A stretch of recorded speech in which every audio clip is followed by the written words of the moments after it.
Now we will talk about the attachment. See, this is the iliac crest.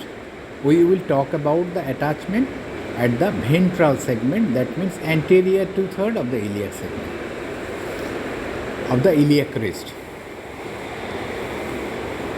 This is the outer lip of the ventral segment.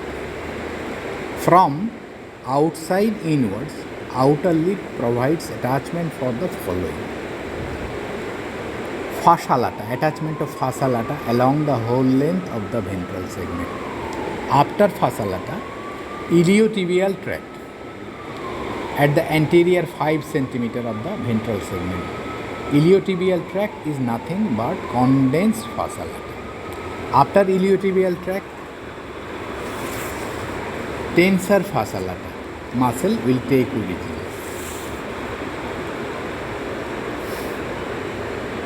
At the whole length of the intermediate area, external oblique muscle will be inserted. The inner lip provides attachment for the transversus abdominis, thereafter fossa transversalis. At the anterior two-thirds of the inner lip, posterior one-third provides attachment to the quadratus lumborum muscle. Now, attachment at the dorsal segment. Outer sloping surface of the dorsal segment provides origin to a very important muscle. The name of the muscle is gluteus maximus. The inner sloping surface, it provides origin to a muscle. The name of the muscle is erector spinae.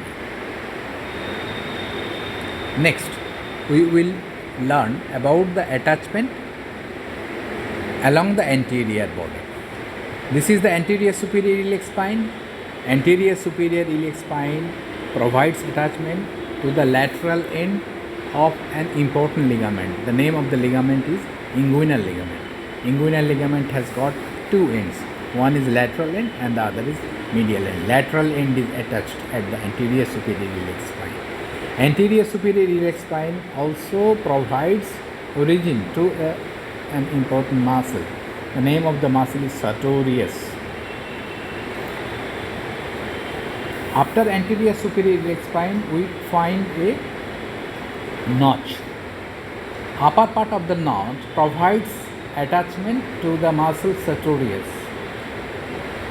Through this notch, a nerve, the name of the nerve is lateral femoral cutaneous nerve, which comes from lumbar plexus. It enters the thigh through this notch.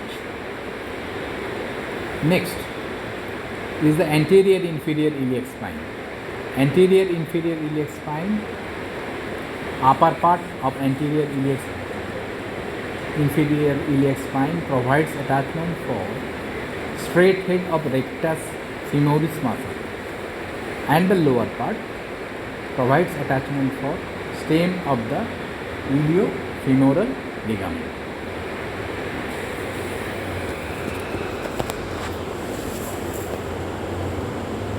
Next, we will learn about the attachment along the pectineal line. From outside inwards, pectineal line provides origin of the muscle pectineus with its fascia.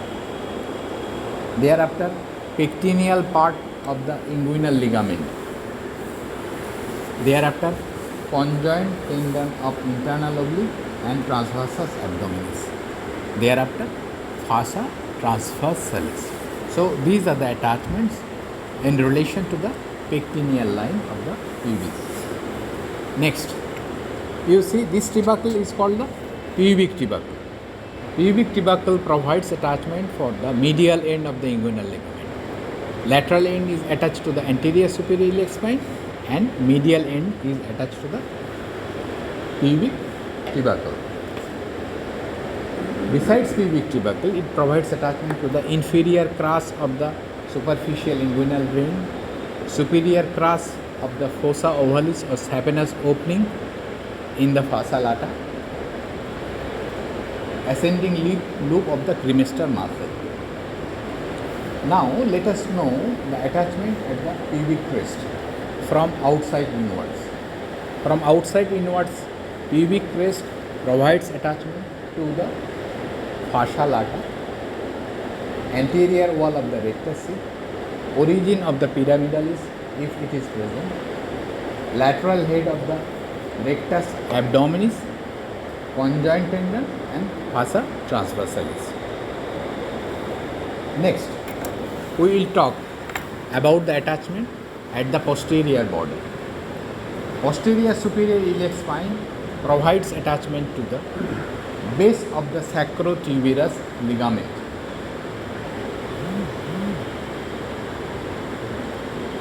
Next is the greater sciatic notch. You see, this one is the greater sciatic notch. At its upper border there lies a sulcus.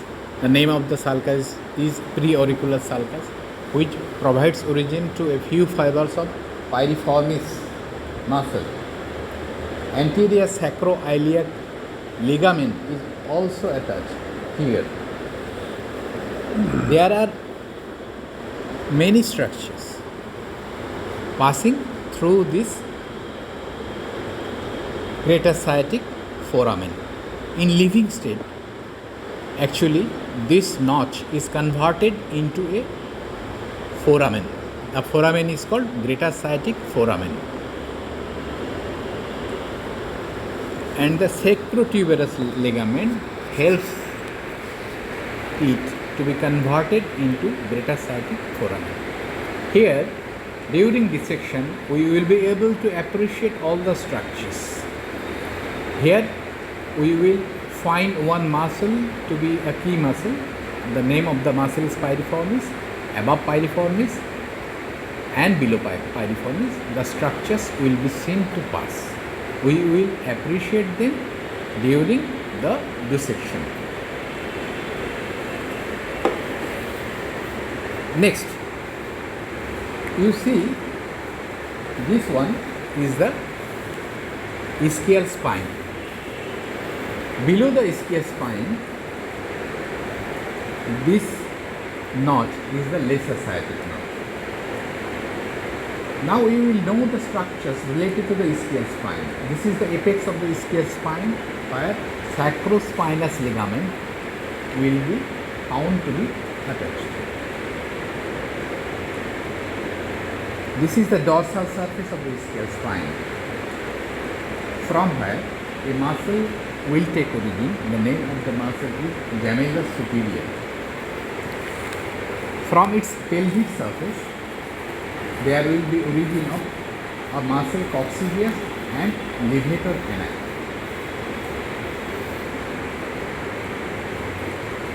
You see, this is the lesser sciatic foramen. Lesser sciatic foramen will also be converted into lesser sciatic notch. This is lesser sciatic notch. It will also be converted into lesser sciatic foramen. Through this foramen, some structures will be seen to pass through. We will appreciate them during dissection.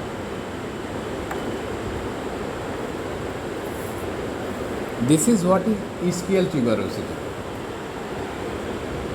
Just above the tuberosity, there is origin of gemellus inferior. On the dorsal surface of the body of the ischium, you see a rough area. This is the ischial tuberosity. Actually, ischial tuberosity is divided by a horizontal line into a upper quadrangular area and lower triangular area. A vertical and oblique ridge divides the upper area into upper lateral and lower medial area, and a vertical line divides the lower triangular area into lateral and medial area. Upper and lateral part of the quadrangular area It provides origin of a muscle. The name of the muscle is semimembranosus. Lower and medial area, it provides conjoined origin of two muscles. One is semitendinosus and the other is long head of biceps femoris. Lateral part of the triangular area provides origin for the ischial fibers of adductor magnus. All these muscles, namely semimembranosus, semitendinosus, long head of biceps femoris and ischial fibers of adductor magnus, they belong to a particular functional group that is called hamstring group. You see, medial part of the triangular area, there lodges a bursa under cover of gluteus maximus muscle. At the lateral surface of the ischial tuberosity, here there is origin of one muscle. The name of the muscle is quadratus femoris. Now let us appreciate the origin of muscles on the dorsal surface of the ilium. This area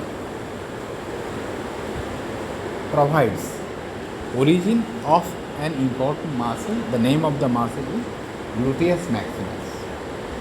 It takes origin from the upper part of this area behind the posterior gluteal line.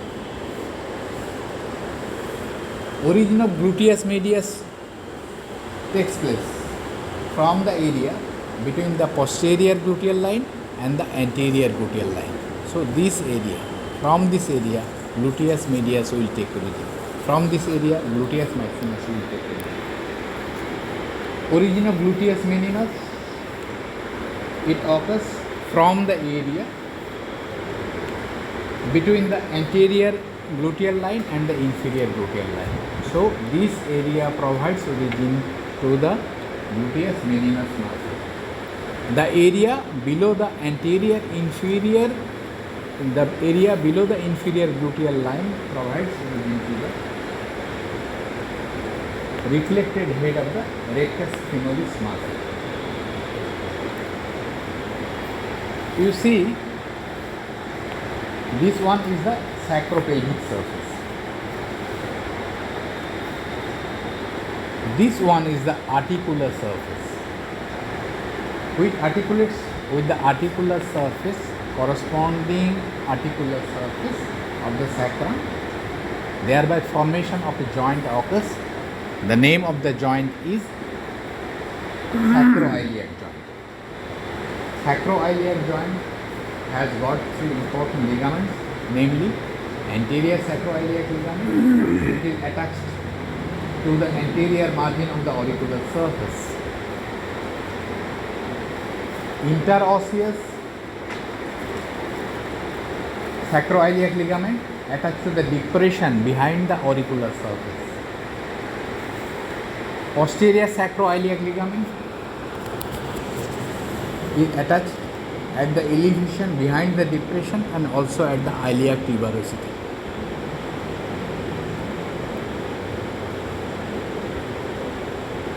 You see, this one is the iliac fossa.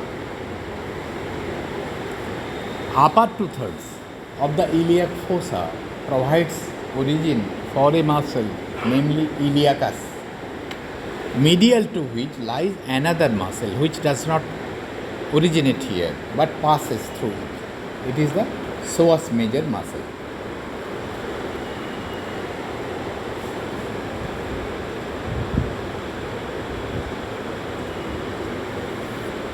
About the attachment of the pelvis,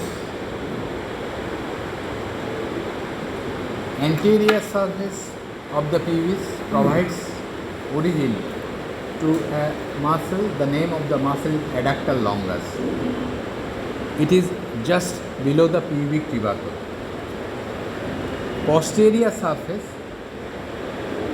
or pelvic surface of the pelvis gives attachment to medial puboprostatic ligament in male, pubovesical ligament in female, pubovesicalis muscle, levator ani.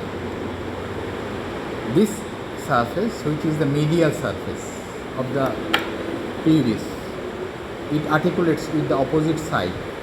With intervention of cartilage, the joint is a secondary cartilaginous joint.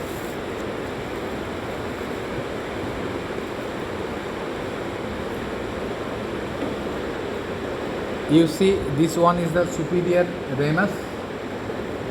Here, between the obturator crest and inferior border, produced a canal which is called obturator canal. Through this canal, from above downwards, passes obturator nerve, artery and vein. This one is the inferior ramus of the pubis. Outer surface of the inferior ramus of the pubis provides attachment from below upwards. The muscle gracilis, thereafter adductor brevis, thereafter adductor magnus, thereafter you will find obturator membrane to be attached in the obturator foramen.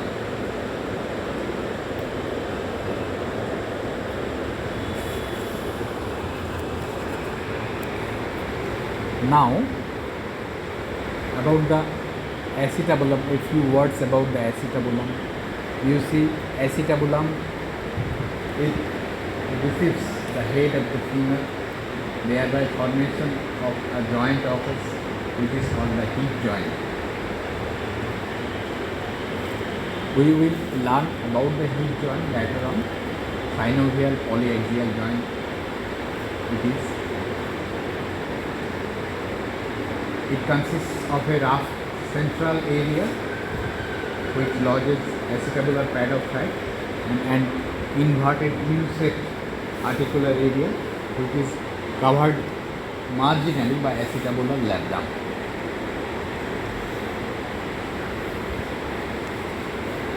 Now regarding the ossification.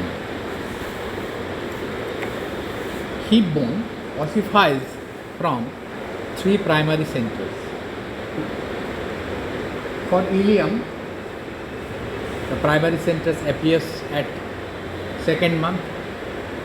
For ischium, fourth month, and for pubis, fifth month.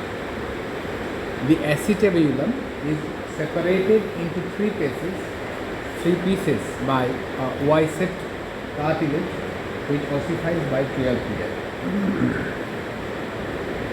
It ossifies from 5 secondary centers, one each for iliac crest, anterior inferior iliac spine, body of the pubis, ischial tuberosity and sometimes ischial spine. These centers appears at about puberty and join with the rest of the bone by 20 to 25th year.